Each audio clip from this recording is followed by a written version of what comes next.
Bueno, volvieron unos cuantos, pensé que me iba a quedar solo. No les tenía fe. ¿Cómo, profe? Que organizamos, somos personas de palabra, por lo menos. Está muy bien. ¿Cómo por lo menos? Está muy bien, no se tira abajo. Está muy bien, está muy bien. A partir de ahora les voy a creer siempre. Bueno, a ver.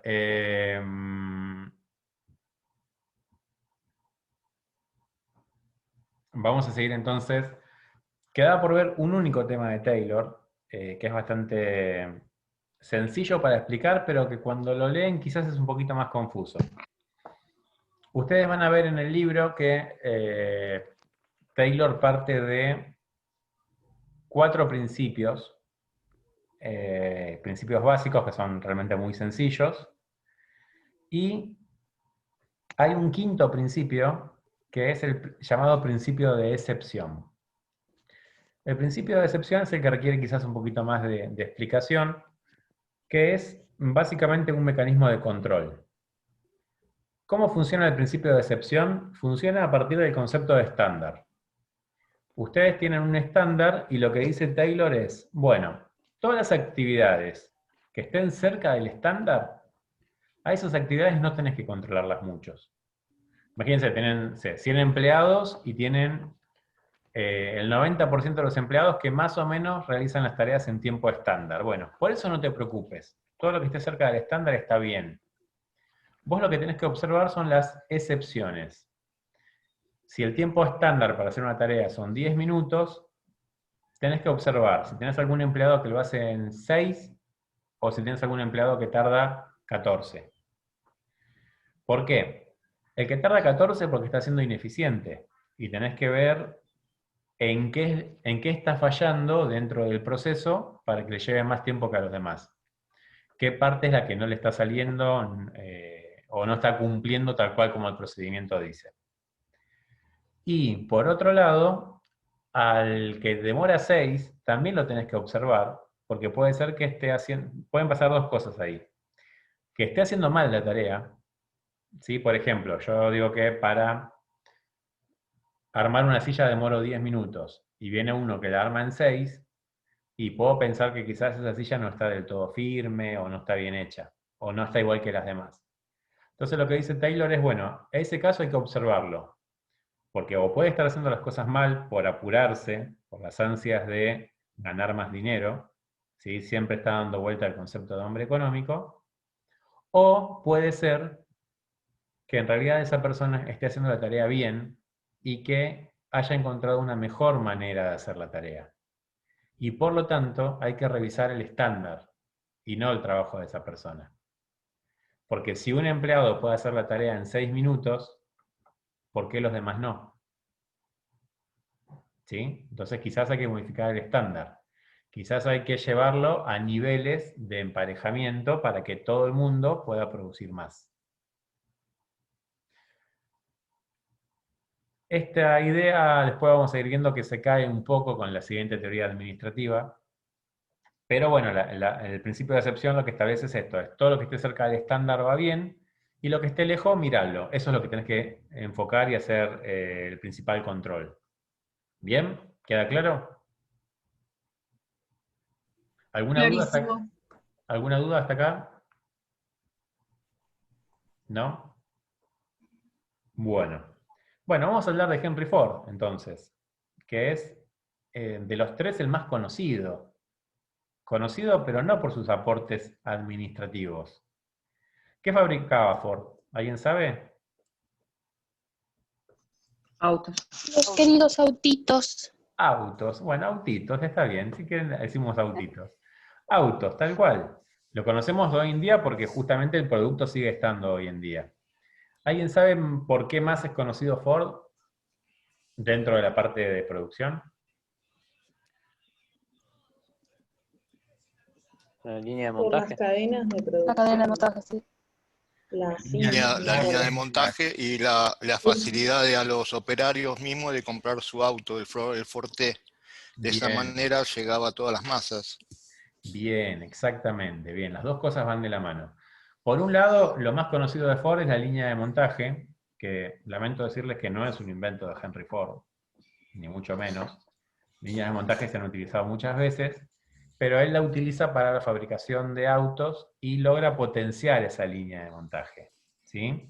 ¿Qué es una línea de montaje? Yo siempre doy la misma imagen bastante gráfica, que es una cinta de supermercado donde ustedes ponen los productos para que pasen por la caja. Bueno, es una cinta que se va trasladando, entonces la función que tiene esa cinta es que en lugar de que el operario vaya al producto, el operario se queda en una determinada estación y el producto se desliza por esa cinta y el operario trabaja sobre ese producto, o sea, el producto le llega. Es una forma de estandarizar y es la línea de montaje. ¿Por qué es una forma de estandarizar? A ver, porque cada uno de los trabajadores va a tener que hacer siempre la misma tarea, porque está siempre en el mismo puesto. O sea, estamos de vuelta con los movimientos repetitivos. Yo no me encargo de fabricar un auto entero, yo simplemente pongo una rueda y después el producto continúa y vendrá un producto nuevo al que también le coloco una rueda, siempre hago lo mismo. ¿Sí? Ahí se ve la división del trabajo y la estandarización. Pero además la línea de montaje es nuevamente un sistema de control. Y es un sistema de control doble. Por un lado me permite controlar el tiempo de producción. ¿Sí? Si yo quiero fabricar más rápido, simplemente tengo que acelerar la velocidad de la cinta. La película de Chaplin justamente se trata de eso, ¿sí? Es una sátira al respecto de que la cinta va cada vez más rápido y los productos van pasando cada vez más rápido. Pero me da el control de manejar los niveles de producción. Si quiero que se produzca menos, la cinta va más despacio. Si quiero producir más, la cinta va más rápido. Y además es un sistema de control porque, como todas las piezas están estandarizadas, significa que tienen todas las mismas medidas y que todas tienen que encajar con todas. Por lo tanto, si yo estoy trabajando sobre un producto y el producto pasa a la estación siguiente, si yo hice algo mal, el error va a saltar en la estación siguiente. ¿Por qué? Imagínense, yo tengo que hacer un agujero. Tengo una chapa y tengo que agujerearla. Y el que viene atrás mío tiene que colocar algo en ese agujero, que encaja perfecto. Si yo hice mal el agujero, el que continúa va a detectar el error. ¿Sí? Porque o no entra la pieza o la pieza entra y sobra. Entonces, evidentemente, algo mal se hizo ahí. Con la línea de montaje rápidamente podemos detectar los errores de producción sin tener que llegar al producto terminado. No es que espero a subirme al auto y que cuando arranque se le salgan las 4 ruedas, sino que ya en el mismo proceso de producción puedo ir controlando que esa producción sea con la calidad que yo necesito. ¿Está bien? Entonces puedo detectar si una máquina anda mal, puedo detectar si un operario está haciendo mal su trabajo, de manera mucho más rápida. ¿Lo ven hasta ahí? Eso es lo que todos conocemos generalmente de Ford, pero Ford en realidad es un pionero en todo esto. Para que sepan, para estudiar de Ford tienen prácticamente nada. Tienen 3 principios de Henry Ford, que son el principio de economicidad, productividad, y esperen que no me estoy acordando del otro. Intensificación. Intensificación, gracias. Que son realmente muy sencillos y que es simplemente material de lectura. Eso es todo lo que tienen ustedes para estudiar en el libro acerca de Ford. A mí sí me gusta contarles un poquito más de Ford porque realmente lo que hace va mucho más allá de esos 3 principios y de la línea de montaje. Como bien decía Marcelo, se lo conoce a Ford porque lo que generó era, por ejemplo, lo primero que generó Ford es que un producto que hasta ese momento era de lujo pasara a ser un producto masivo. Antes de Ford, las personas que tenían un auto eran las personas que tenían muchísimo dinero. Tenías que tener un poder adquisitivo muy alto para llegar a tener un auto, porque el costo de un auto era muy elevado. Con estos 3 principios, intensificación, economicidad y productividad, lo que logra Ford es producir autos a escala, es decir, en gran cantidad. Cuando uno logra producir algo en gran cantidad, lo que genera es que el costo de ese producto sea más bajo. ¿Por qué? Imagínense ustedes que tienen que alquilar una fábrica, ¿sí? Y el alquiler, voy a tirar números irrisorios, pero que el alquiler de la fábrica sale 10.000 pesos. Y ustedes fabrican un auto por mes. El valor del auto va a tener que ser mayor a 10.000 pesos, porque si no, no les va a alcanzar para pagar el alquiler. ¿Estamos de acuerdo? Ahora, si yo en lugar de fabricar un auto en el mes, fabrico 10.000, ¿cuánto representa el costo del alquiler en cada uno de esos autos?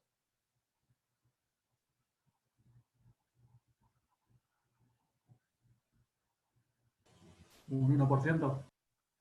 No el 1%, Un un peso. peso. Claro, un peso. ¿Sí? 10.000 pesos dividido 10.000 autos, un peso cada auto. Por lo tanto, el valor del auto va a ser mucho más bajo porque su costo es mucho más bajo. Henry Ford, con esta forma de trabajo, lo que logró es bajar muchísimo los costos de producción. Y al bajar los costos de producción, hizo algo muy inteligente, que fue no mantener el precio del auto. ¿Sí? Hay algo, si Henry Ford hubiera sido argentino, lo que hubiera hecho era, el costo hasta el momento es 10.000, el auto lo vendo a 15, si yo logro bajar el costo a 100, el auto lo sigo vendiendo a 15 y aumento mi margen de ganancia. ¿Sí? Henry Ford lo que hizo fue, bueno, no, yo voy a bajar el precio del auto también, el valor final del auto. ¿Para qué? Para lograr que mayor cantidad de gente lo empiece a comprar. Y con esta misma idea de que mayor cantidad de gente lo empiece a comprar, o sea, él armó su propia demanda. También lo que hizo fue a los empleados darles facilidades para que compren los autos.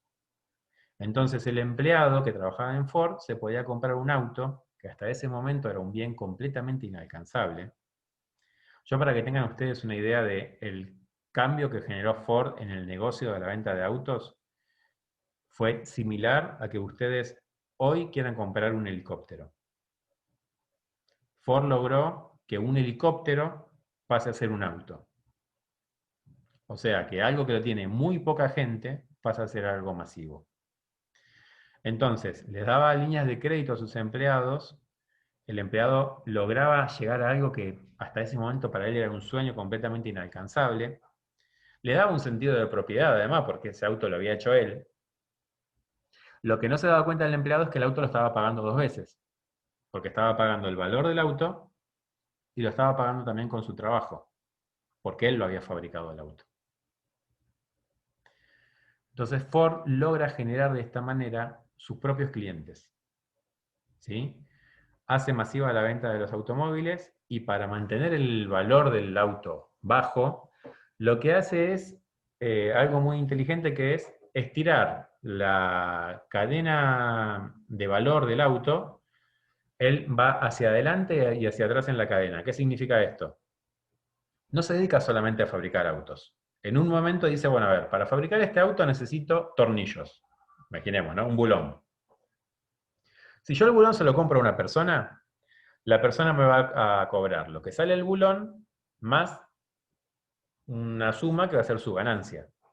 ¿Sí? El costo del bulón, que son 10 pesos, más 2 pesos que gana el tipo por cada bulón. Entonces, en lugar de comprar un bulón a 12 pesos, lo que empiezo a hacer es fabricar yo mis propios bulones.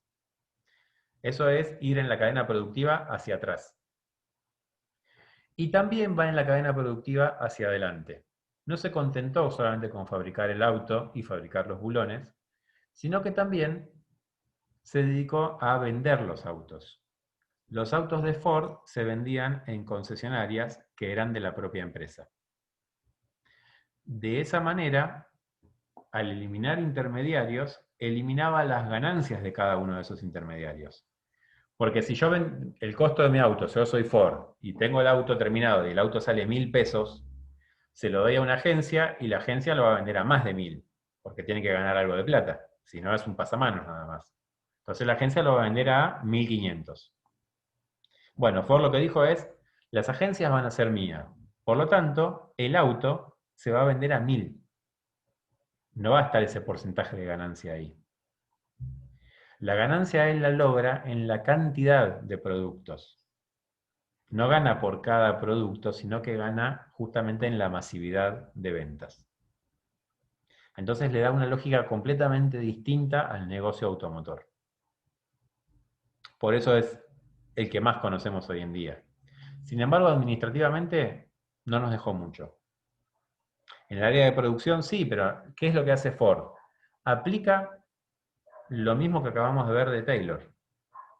Las mismas teorías de la ORT de Taylor las toma Ford y las aplica en la producción del auto. División del trabajo, estandarización, estudio de tiempos y movimientos. Le da un plus, ¿por qué? Porque él analiza todo el negocio. Frederick Taylor lo que tiene es que analiza una parte de la empresa que es la fábrica. Henry Ford analiza todo el negocio de venta de autos. No se queda solo con la parte de producción. ¿Se entiende hasta ahí? ¿Sí? ¿Alguna duda, algo que quieran comentar?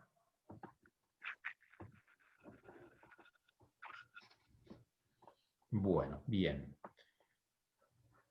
Entonces, insisto, para leer de Ford es algo así como un párrafo. No mucho más que eso en el libro. Típica pregunta cuando arrancamos la materia. ¿Qué hay que leer? Hay que leer todo lo que vemos en clase. Y lo que vemos en clase me refiero a temas. ¿Sí? Nosotros estamos hablando de Taylor. Bien, todo lo que esté en el capítulo 3 sobre Taylor, hay que leerlo. Algo que me suelen preguntar, las críticas, ¿hay que estudiarlas? Estudiarlas no, leerlas sí, porque ayudan al entendimiento y ayudan a que ustedes tengan que memorizar menos. ¿Sí? En cada uno de los capítulos van a ver que tienen las críticas a esa teoría. No en todos, pero en la mayoría. Entonces, no es algo que yo vaya a evaluar, no les voy a preguntar a nadie cuáles son las críticas que le hacían a Taylor. Pero sí les va a ayudar a ustedes mucho al momento del estudio. ¿Está bien? ¿Sí? ¿Hasta ahí? Bien. Bueno. Del capítulo 3 lamento decirles que va todo. Porque todo el tiempo habla de Taylor. Y un poquito habla de Ford, así que también va porque lo acabamos de ver. Ahora, si en algún momento del capítulo habla de otro autor, y nosotros no lo mencionamos en clase, eso es lo que ustedes ya tienen que ir sabiendo. Lo digo en este capítulo como ejemplo, pero para que lo sepan para toda la materia. Eso es lo que sí no va. Lo que ni mencionamos en clase. Igualmente, a medida que vayan leyendo, si les van surgiendo dudas de si algún tema completo va o no va, pregunten, ¿sí? No tengan miedo en preguntarlo, porque la idea es ir guiándolos. A mí me interesa que ustedes estudien lo fundamental dentro de cada capítulo de la materia. Y no me interesa hacerlos estudiar cosas que sé que no voy a evaluar y que no les voy a dar relevancia dentro de la materia. ¿Está bien? Así que todas las dudas que tengan vayan preguntando. Con esto cerramos el capítulo 3 y empezamos el capítulo 4. Porque yo les dije que la escuela clásica incluía 3 autores: Taylor, Ford y Fayol. Henry Fayol es un autor que en la cátedra solemos llamarlo el padre de la administración. ¿Por qué? Porque es el primero de los autores que estamos viendo que empieza a escribir acerca de administración, pero de la administración de toda una organización. Ni del negocio, ni de la parte productiva, sino de toda la organización. ¿Bien? Y es el primero que empieza a analizar a qué se va a dedicar un administrador. Es el primero que empieza a hablar qué es lo que hace un licenciado en administración. No le pone el nombre de licenciado, pero sí a qué se dedica un administrador. Por lo tanto, lo primero que ustedes van a ver dentro de la teoría de Fayol, que se llama teoría clásica, es que lo primero que él menciona son las funciones que tiene una organización. Es decir, si yo agarro una empresa cualquiera, una organización cualquiera, ¿qué funciones realiza para funcionar? ¿Sí? ¿Qué funciones son necesarias dentro de esa organización? Y van a ver ustedes que lo que hace es agrupar de manera muy genérica todas las funciones que hoy por hoy conocemos dentro de una empresa. Lo que sí le pone nombres específicos. Y lamento decirles que los nombres hay que saberlos. ¿Sí? Acá es donde se empieza a visualizar la dificultad de esta materia. Hace un ratito hablamos de Taylor, que yo les comenté que tiene 5 principios. ¿Sí? Hablé del último, que es el de excepción, pero tiene 5 principios, y la ORT, que tiene 9 puntos. Eso sería Taylor. Después hablamos de de Ford, que tiene 3 principios. Y ahora vamos a hablar de Fayol, que tiene 14 principios. Lo complicado de esta materia justamente es eso, y es que un tema se divide en un punto, que se divide en puntitos, que tiene puntitos adentro. Y lo complicado es recordar que todo eso es del mismo tema. ¿Sí? Insisto, vemos principios de Taylor, vemos principios de Ford, ahora vamos a ver principios de Fayol. Lo complicado de la materia es que generalmente se los mezclan y no se acuerdan qué es de cada autor. Entonces, si ustedes logran fijar bien los títulos de cada uno de estos principios o de cada una de estas funciones que vamos a ir viendo, después van a ver que el explicarlo cada uno por separado es muy sencillo y es muy simple. Lo complicado es fijar y acordarme de que estos son los de Fayol, estos son los de Taylor y estos son los de Ford. ¿Bien? Es la parte más compleja que tiene la materia. A mi criterio, al menos, ¿no? Capaz que para ustedes es fácil o es otra cosa más difícil, pero a mi criterio esa es la parte más compleja. Bien. Volviendo a Fayol, entonces. Funciones del administrador. Menciona que son 6. Vamos a decir que, perdón, funciones de la organización. Me estoy mezclando. Funciones de la organización son 6. Vamos a decir que todas las organizaciones tienen funciones comerciales. ¿A qué creen ustedes que se puede referir al hablar de funciones comerciales? ¿A qué les suena? Venta, compra, no sé. De todo. Exactamente, venta y compra. ¿Sí? Es eso, es la función de comprar y de vender. Intercambio de bienes. Funciones comerciales. Después habla de funciones financieras. ¿Qué creen ustedes? ¿Qué será?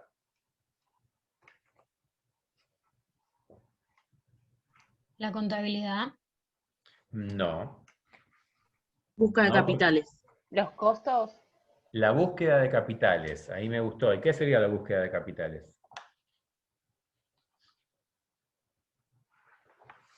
Compradores. No. No, eso es Los busca de clientes. inversores, inversores. Ahí me gustó un poquito más. Versiones. Para que funcione una organización, ustedes necesitan dinero. ¿Cómo hago para conseguir el dinero para que mi organización funcione? Tengo varias maneras. La manera más común que todos conocemos es, a partir de lo que vendo, cobro, entonces obtengo dinero. Eso es cuando la empresa ya está funcionando. Antes de que funcione, la consigo de 2 maneras. Con inversiones, que pongan, por ejemplo, accionistas o las personas que van a generar la organización, o con un crédito bancario, ¿sí? Financiándome a través de un banco. Pido dinero a un banco y después lo voy devolviendo a medida que voy trabajando con la empresa. Todo lo referido al área financiera es todo aquello que tiene que ver con el ingreso y egreso de dinero. Por lo tanto, las funciones financieras tienen que ver con las funciones de cobrar y de pagar, ¿sí? Del manejo del dinero y de la obtención de capitales, a partir de un crédito, a partir de una inversión o a partir de las ventas mismas. ¿Está bien? Si yo compro y vendo, para comprar y vender, que es la función comercial, tengo que cobrar y pagar. Esa es la función financiera. ¿Está bien? Bien. ¿Qué es lo que voy a comprar y vender Bueno, lo que yo voy a comprar y vender es todo aquello que tenga que ver con mi función de producción. ¿Sí? Voy a comprar materias primas y voy a vender el producto terminado. A esas funciones, Fayol las llama funciones técnicas. ¿Sí? Las funciones técnicas son las que se refieren al área de producción. Esto, si lo van viendo en el libro, está, creo que tal cual como se los estoy diciendo, más o menos. ¿Sí? O sea, simplemente que lo vayan marcando. Bien, ahora sí entran en juego las funciones contables. Yo les dije en la clase pasada que yo soy contador, no soy licenciado en administración.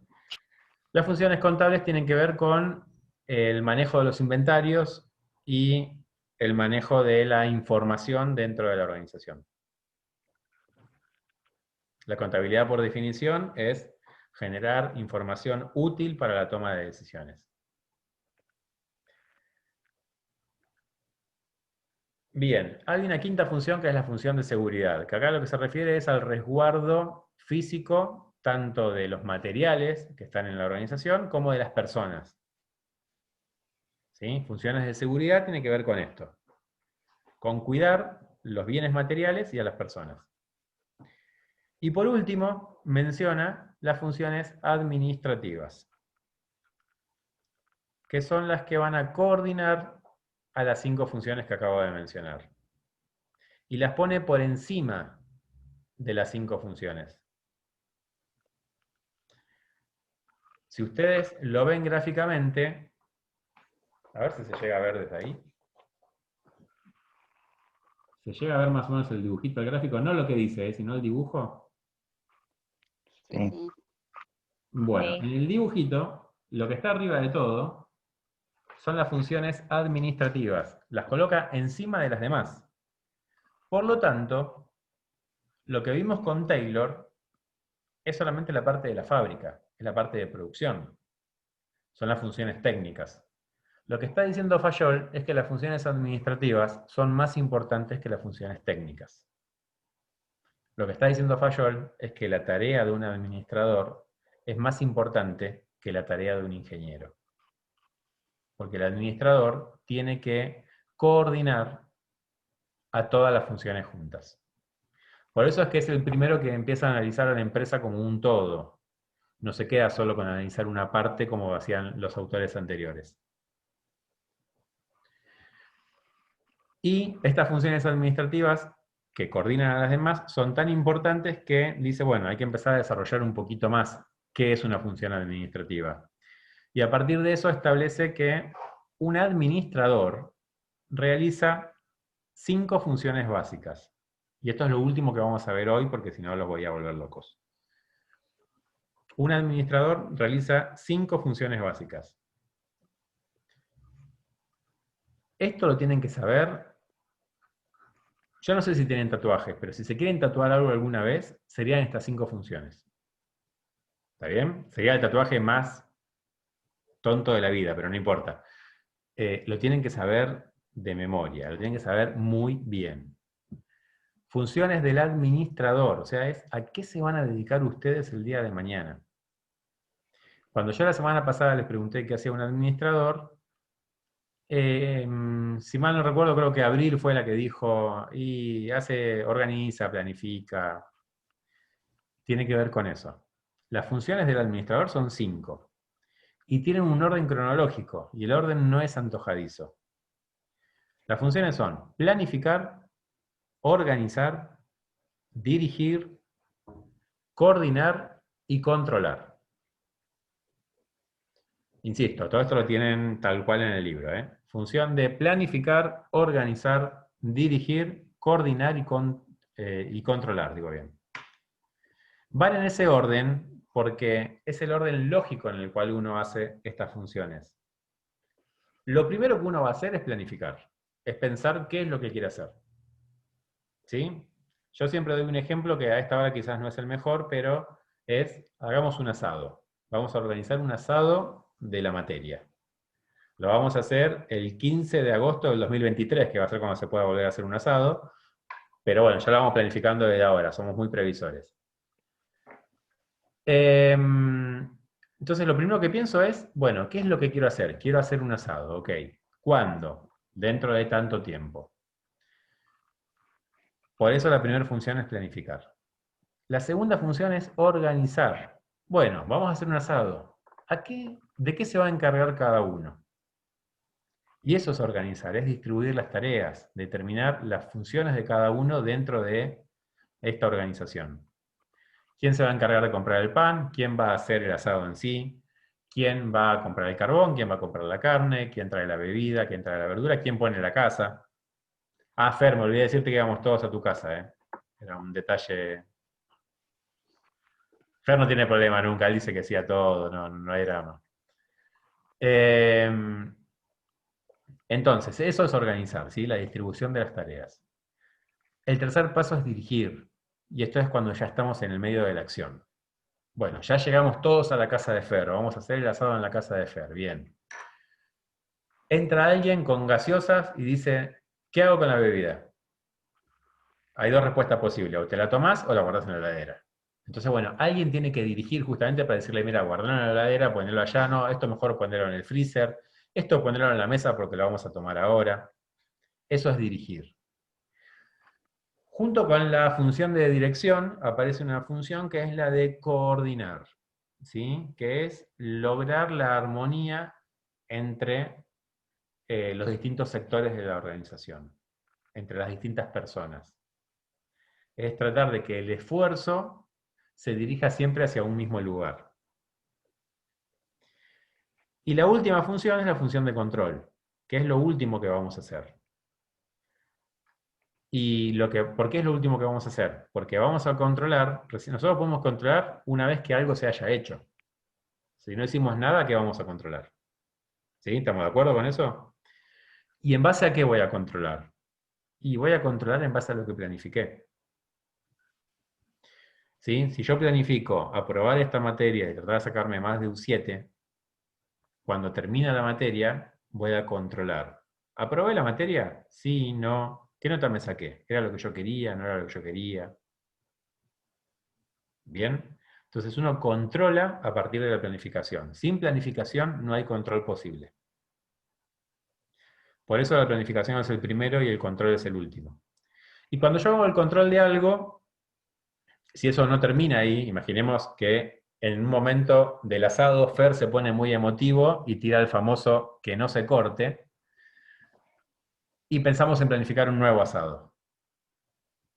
Entonces, cuando termina el control de que el asado salió bien, volvemos otra vez a la planificación.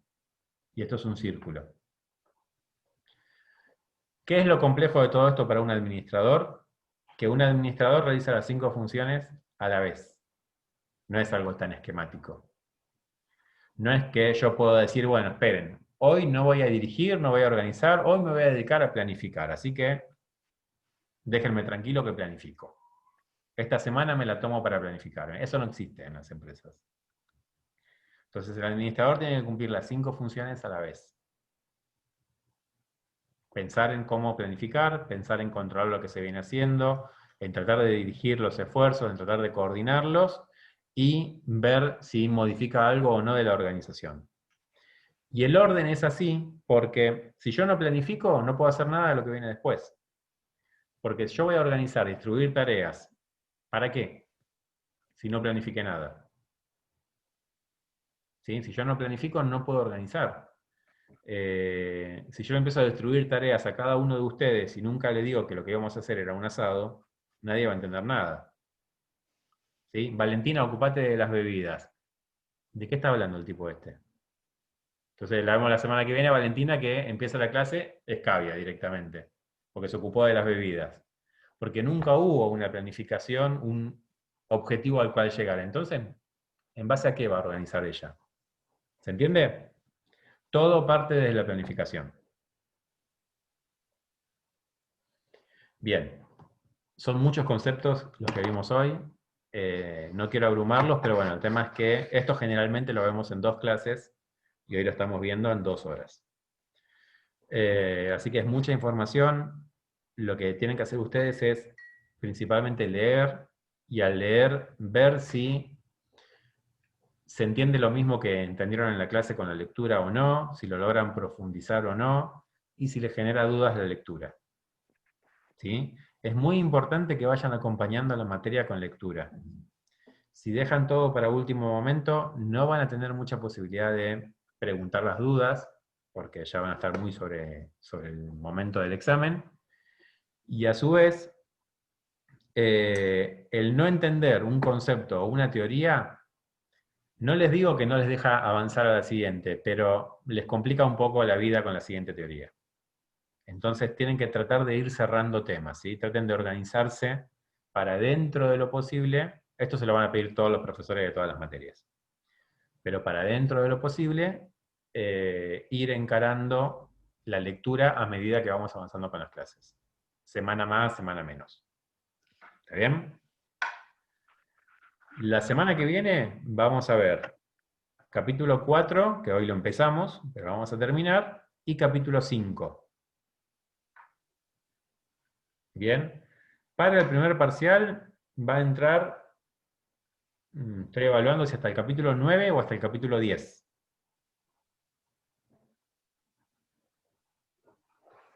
Seguramente entra hasta el 10.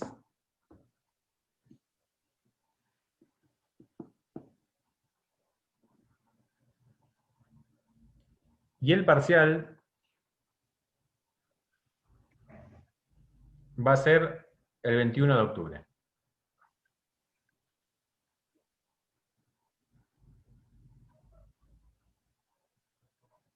O sea, dentro de un mes. ¿Sí? No quiero que sufran, pero faltan... Son 4 clases y después el parcial. ¿Está bien? Entonces, tranquilos, estamos a tiempo, estamos recién empezando, pero arranquen con la lectura. No la dejen para el último día, si no se les va a acumular. Del capítulo, desde el comienzo del libro hasta el capítulo 10, son más o menos unas 300 páginas. Entonces tienen material para leer. ¿Sí? Bueno, ¿dudas? ¿Inquietudes? ¿Sugerencias? Sí.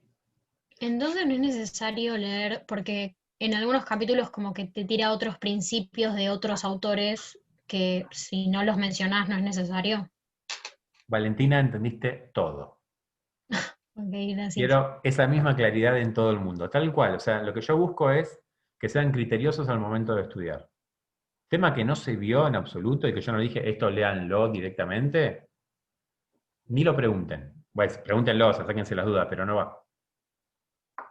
¿Está bien? Escuela clásica, Taylor, Ford y Fayol. Cualquier otro autor, no va. Bueno, chicos, se está por cortar la reunión, así que nada. Les agradezco a todos por la paciencia y nos veremos la semana que viene. Gracias, profe. Gracias, profe. Gracias, profe. Nos vemos, chicos. Gracias, profe. Hasta luego. Bueno, nos vemos. Nos vemos.